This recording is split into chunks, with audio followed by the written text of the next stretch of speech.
여러분 안녕하십니까? 다한다 종합사회의 강서 광수입니다.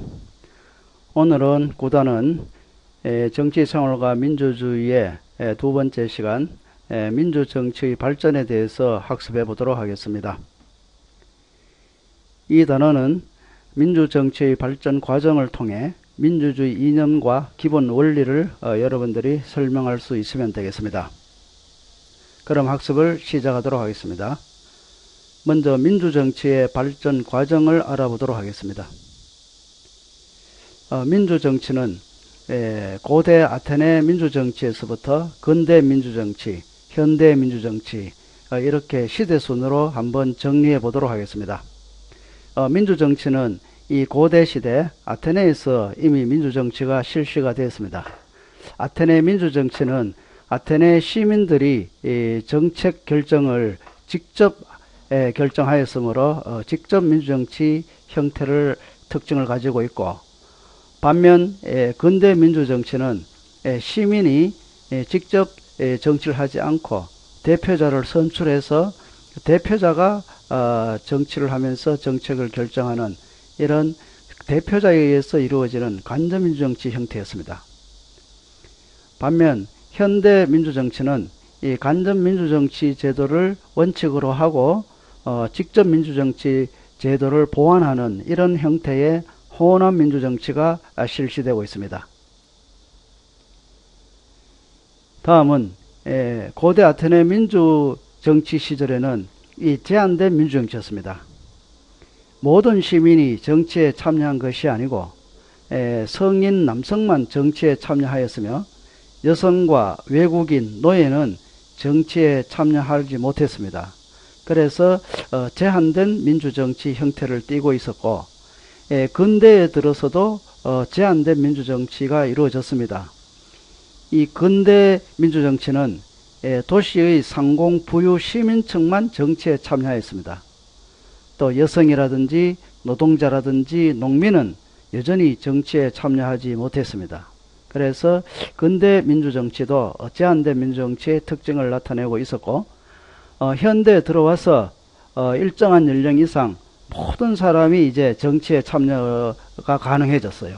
그래서 보통 선거가 실시되면서 비로소 모든 사람이 이 정치에 참여하게 가능되었다는 것이 현대 민주정치의 특징입니다. 기타 그 민주정치의 발전 과정에서 나타난 특징을 보면은 고대 아테네 때에는 도편 추방법이라는 게 실시가 됐습니다. 시민이 정치에 참여하는 시민이 있는데 이 시민 중에서 정치 그 독재를 할 우려가 있다거나 정치적 능력이 없다고 판단되면은 이 정치에 참여하는 이 시민들이 도편하면은 도자기 파편입니다. 도자기 파편에 독재 우려가 있는 사람의 이름을 적어서 그 이름이 많이 나오는 이 사람을 국외로 추방하는 이런 독재 방지를 위한 이런 방법이 도편 추방법이고, 그 다음에 시민들로 구성된 평민들로 구성된 그 의회가 바로 민회라는 게 있었습니다. 그래서 고대 아테네에도 민주정치가 이미 실시되었다는 것을 우리가 알 수 있고, 그 다음에 근대 민주정치에서 보이는 특징은, 근대 민주정치는 시민혁명 이후에 주로 형성났습니다. 잘 아다시피 영국혁명, 프랑스혁명, 미국혁명 이런 혁명을 통해서 권리장전이나 프랑스 인권선언서, 미국 독립선언서 이런 이 선언문에 민주주의 내용이 많이 부과가 되면서 민주정치가 발전하였습니다. 그리고 현대에서는 차티스트 운동, 차티스트 운동은 이 노동자들의 선거권 요구 운동입니다. 그래서 이제 노동자들도 선거권을 가지게 되고, 그 다음 비록 늦었지만 20세기에 들어와서 여성의 인권 운동을 통해서 여성들도 선거권을 가지게 되면서 보통 선거가 실시가 됐습니다. 자, 이상으로 그 민주정치 발전 과정을 시대별로 한번 살펴보았습니다. 다음은 민주주의의 의미에 대해서 알아보도록 하겠습니다. 민주주의 의미는 그리스 어원에서 찾아볼 수 있는데, 그리스어로 이 데모스와 클라티아가 있습니다. 이 데모스는 군중을 뜻하고 클라티아는 지배하다를 뜻합니다. 여기에서 이 민주주의의 영어로 데모크라시를 하죠. 이 데모크라시라는 말이 나온 거고, 데모크라시는 결국은 군중이 지배하다. 즉 민주주의는 군중이 다스린다는 의미를 가지고 있습니다. 그리고 이 한자로 살펴보면은 백성민 주인주자죠. 그래서 백성이 주인이다 이 말이죠. 그래서 백성이 나라의 주인이다 이런 뜻을 갖고 있습니다. 그래서 민주주의는 단어의 뜻에도 있다시피 민주주의는 국민이 나라의 주인된 권리를 가지고 나라를 스스로 다스려 나가는 정치 형태를 민주주의라고 합니다. 그래서 이 정치는 앞에서 살펴봤듯이 고대 아테네에서 가장 먼저 시작이 되었다는 것을 우리가 알 수 있습니다. 자, 다음은 민주주의 원리의 기본 원리에 대해서 살펴보도록 하겠습니다. 자, 민주주의라는 걸 집에 비교해서 한번 살펴보도록 하겠습니다. 자, 여러분 민주주의라는 집이 그림과 같이 있습니다. 자, 집을 짓기 위해서는 이 기초를 세워야 되는데 이 기초가 튼튼해야 되겠죠. 그래서 이 기초에 해당하는 게 민주주의의 기본 원리입니다. 이 민주주의 기본 원리는 국민 주권주의 원리, 국민 자치의 원리, 입헌주의의 원리, 상권 분립의 원리입니다. 내용은 차후에 공부를 하고 이 기본적으로 이 네 가지 민주주의 기본 원리가 기초로 튼튼히 들어가야 되겠습니다. 다음 이 기둥에 해당하는 것이 민주주의의 기본 이념입니다. 기둥은 하나만 있으면은 이 기둥은 이 지붕을 받칠 수가 없겠죠. 그래서 기둥은 두 개가 튼튼히 서 있으면 좋겠죠. 그래서 민주주의 기본 이념, 즉 기둥에 해당하는 것이 자유와 평등입니다. 다음은 지붕에 해당한 것이 민주주의의 궁극적 목적이겠죠. 그래서 민주주의의 궁극적 목적은 인간의 존엄성 실현입니다. 그래서 기초와 기둥, 지붕이 잘 조화되고 튼튼해야 안전하고 멋진 집이 만들어지는 것처럼 민주주의 기본 원리, 민주주의 기본 이념, 그다음 이 잘 튼튼해야 민주주의 최종 목적인 인간의 존엄성이 실현될 수 있는 것이죠. 자, 그러면은 민주주의 궁극적 목적, 기본 이념, 기본 원리에 대해서 자세히 살펴보도록 하겠습니다. 먼저 민주주의 목적과 이념입니다. 자, 민주주의 궁극적 목적은 그렇죠. 국민의 기본권을 보장을 통해서 인간의 존엄성 실현에 있답니다. 이 인간의 존엄성 실현을 위해서 최소한의 기본 이념이 있죠. 그래서 이 두 가지가 자유와 평등입니다. 그래서 이 자유와 평등에 대해서 한번 알아보도록 하겠습니다. 자, 이 자유는 국가나 타인이 부당한 간섭을 받지 않고 자신의 판단으로 자유롭게 행동할 수 있는 것을 말합니다. 그래서 이 자유는 다시 적극적 자유와 소극적 자유로 나누어집니다. 적극적 자유는 인간다운 생활을 위해 국가의 등에 적극적으로 요구할 수 있는 자유입니다. 이 자유는 적극적으로 요구할 수 있습니다. 반면 다른 사람의 자유를 침해하지 않는 범위에서 자신의 자유를 누려야 합니다. 이걸 우리는 소극적 자유를 합니다. 아무리 자유가 중요하지만은 내 자유를 위해서 다른 사람을 자유를 제한하거나 또 다른 사람을 침해해서는 안 되겠죠. 그래서 자유이지만은 좀 다른 사람을 생각하면서 소극적으로 이 자유를 행사해야 된다는 뜻입니다. 다음은 평등에 대해서 알아보겠습니다. 평등은 성별, 연령, 재산, 학력 등에 의하여 차별받지 않고 동등한 대우를 받는 것을 우리는 평등이라고 합니다. 자, 이 평등도 형식적 평등과 실질적 평등으로 나뉘어집니다. 형식적 평등은 차이를 고려하지 않는 평등, 주로 n분의 1이 되겠죠.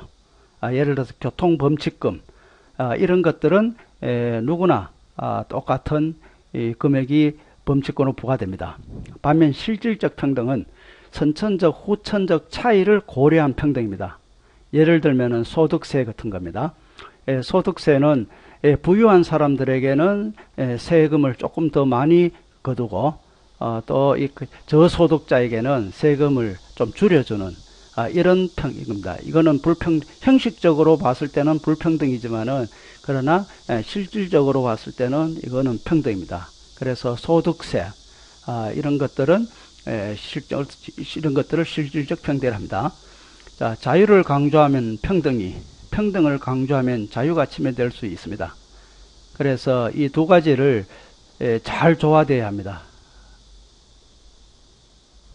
다음은 민주주의 기본 원리에 대해서 학습하겠습니다. 자, 민주주의 기본 원리 네 가지 우리가 배웠습니다. 국민주권주의 원리, 국민자치의 원리, 입헌주의 원리, 권력분립주의 원리 배웠는데 하나씩 알아보도록 하겠습니다. 먼저 국민주권주의 원리입니다. 우리나라 헌법 제1조 2항에 보면은 대한민국의 주권은 국민에게 있고 모든 권력은 국민으로부터 나온다. 이렇게 우리나라 헌법에 제1조에 국민주권주의 원리를 선언하고 있습니다. 국민주권, 국민이 나라의 주인이다. 이 뜻이죠. 그죠? 그래서 이 주권을 소유하고 있습니다. 국민자치의 원리는 국민이 나라를 다스리는 주체이다. 국민이 나라를 직접 다스린다. 직접 다스리지 못할 때에는 대표자를 뽑아서 대표자에게 시키죠. 그래서 국민이 직접 다스리는 건 직접민주정치고, 국민이 대표자에게 정치를 대신 맡기는 거, 이거는 대의정치 또는 간접민주정치라고 하죠. 그래서 직접 다스리든 대표자를 뽑아서 다스리든 민주주의는 국민이 나라를 다스리는 주체다는 게 국민자치의 원리입니다. 다음은 입헌주의 원리입니다. 입헌주의 원리의 의미는 헌법에 따라 국가기관을 구성하고 국가를 운영한답니다. 다시 말해서 법이 마련되어 있어야 된다. 그래서 헌법과 그 이하 여러 가지 법률을 기준으로 나라를 다스려야 되겠죠. 어떤 기준이 없이 그냥 인치주의, 사람에 의해서 다스려지면은 모든 법이 평등하게 적용될 수가 없죠. 그래서 반드시 헌법과 그 이하 여러 가지 법률을 만들어서 그 법에 따라서 나라를 다스려 나가야 된다. 이게 입헌주의 원리입니다. 다음은 권력분립주의 원리를 말씀드리겠습니다. 권력분립주의는 국가 권력은 서로 독립된 기관에 나누어 놓는다. 이 뜻입니다. 그래서 국가의 권력에는 크게 세 가지가 있죠. 법을 만들 수 있는 권한, 입법권, 그리고 법을 집행할 수 있는 권한, 행정권, 그냥 법을 적용하여서 재판을 할 수 있는 권한이 사법권이죠. 그래서 만약에 이 세 가지 입법권, 행정권, 사법권이 한 기관이나 한 사람에게 주어진다면은 그게 바로 무소불위의 권력을 가져서 그게 독재가 이루어진 겁니다. 그래서 이 국가 운영에 중요한 이 세 가지 권리는 서로 나누어 놔야 된다. 우리나라 같은 경우 입법권은 국회, 행정권은 정부, 사법권은 법원, 이 세 기관으로 나누어 놨죠. 그래서 이 세 기관이 서로 견제를 통해서 한쪽으로 권력이 기울어지지 않고 우리 국가를 잘 운영할 수 있게 되겠죠. 그래서 이걸 우리는 권력 분립주의 원리라고 합니다. 자, 민주주의 기본 원리 네 가지에 대해서 살펴보았습니다. 자, 이것으로 오늘 민주정치에 대해서 마치고 이 문제를 통해서 내용을 정리하겠습니다. 자, 1번 고대 아테네에서 이루어지는 민주정치 형태는 그렇죠. 직접민주정치였습니다. 물론 직접민주정치였고 또 제한된 민주정치였죠. 자, 2번 근대 민주정치에서 정치에 참여할 권리를 가진 계층은 누구였죠? 그렇죠. 도시의 상공시민층, 일명 부르주아라 하죠. 도시의 상공시민층, 부르주아층이 정치에 참여할 수 있었고 기타 여자 노동자라든지 이런 분들은 정치에 참여할 수 없었습니다. 근대 민주정치까지만 하더라도. 자, 3번 민주정치의 궁극적 목적은 무엇인가? 아까 민주정치의 집을 지을 때 지붕에 해당하는 것이었죠. 그렇죠. 인간의 존엄성 실현입니다. 4번 민주정치의 궁극적 목적을 달성하기 위해 필요한 두 가지 이념은 뭐였느냐? 이 지붕을 잘 밟기 위해서는 최소한 두 개의 기둥이 필요했다는 겁니다. 그 두 개의 기둥에 해당했던 게 자유와 평등이었습니다. 자, 5번 국가의 권력은 국민으로부터 나온다. 이 헌법 내용이죠. 각각 민주주의 기본 원리는 뭐냐? 국가의 권력은 국민으로부터 나온다. 국민이 나라의 주인이다. 이 말이죠. 국민주권주의입니다. 6번 나라는 국민 스스로가 다스려야 한다는 것과 관련된 민주정치의 기본 원리는 국민 스스로자 다스릴지 국민자치, 그래서 국민자치의 원리, 이렇게 답을 할 수 있겠죠. 자, 그러면은 한 번 더 정리해 보도록 하겠습니다. 오늘 민주정치의 발전에 대해서 배웠는데, 민주정치는 고대 그리스 아테네에서 이미 실시가 되었다 했죠. 그래서 고대 민주정치, 그 다음에 민주정치가 이 절대주의를 거치면서 이 왕정 때는 사라졌다가 다시 시민혁명 이후에 그 민주정치가 다시 부활이 됐죠. 이걸 이때부터는 근대민주정치. 그리고 이 전쟁을 거치면서 민주정치가 한층 더 발전됐습니다. 그래서 세계대전 이후에 민주정치를 현대민주정치, 이렇게 시대로 구분해 봅니다. 자, 고대 아테네의 민주정치는 직접민주정치였고, 근대는 간접민주정치였고, 현대는 이 두 가지를 섞어서는 호남민주정치였다는 겁니다. 그리고 기타 고대 민주정치의 특징, 여러분들이 잘 공부해 두도록 합니다. 자, 민주정치의 이념, 민주정치의 궁극적인 목적은 인간의 존엄성 실현을 했죠. 그리고 이걸 달성하기 위해서 민주정치의 기본 이념, 자유와 평등 내용을 공부를 했고, 그 다음 민주정치의 기본 원리 4가지, 국민주권주의 원리, 국민자치의 원리, 입헌주의 원리, 권력분립주의 원리입니다. 자, 이 단어는 비교적 중요하기 때문에 여러분들이 잘 학습해 두도록 부탁드리겠습니다. 자, 오늘 여기까지 학습을 하고 다음 시간에는 민주정치와 정부의 형태에 대해서 학습하겠습니다. 여러분, 인간은 재주가 없어서라기보다는 목적이 없어서 실패합니다.